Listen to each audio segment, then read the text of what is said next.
Back here in Nigeria, Director General of the National Institute for Legislative and Democratic Studies has suggested dredging of major rivers and dams as climate change action to avert the ravaging impacts of floods and erosion in Africa.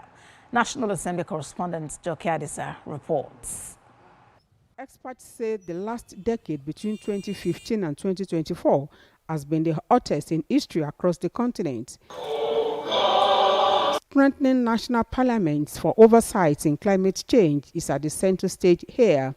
African countries represented by former and serving parliamentarians, policymakers and environmentalists meet to validate a draft model climate change law for the continent. NILDS Director General says a collective action is needed among the 54 nations to fight the climate change challenge. He believes bridging infrastructure gap is necessary as he laments lack of funds to fight the menace, particularly in addressing flooding challenges. Of the total 14.85 trillion naira proposed for capital expenditure in the 2025 budget of the Federal Republic of Nigeria, only a minimum percentage of about 0.03% is committed to this project aimed at dredging major rivers and dams.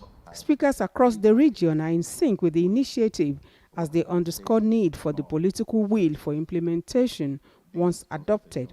Climate change is with us, and therefore we must put in place tools that will help us to address it.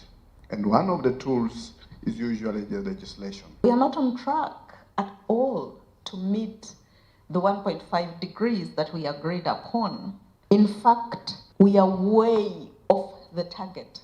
But it's not impossible. I mean, it still remains technically possible. In trying to get other countries to have this law, to make it possible for them to begin to implement their climate actions, there must be consultations at the AU level, at the regional level, and at the national level. In the next 3 days, experts across different fields will share ideas and put the draft law in a broader perspective for easy adaptation and adoption by member countries. The challenge is for African countries to speak in one voice against climate change and to collectively direct actions that will mitigate the impact on the continent.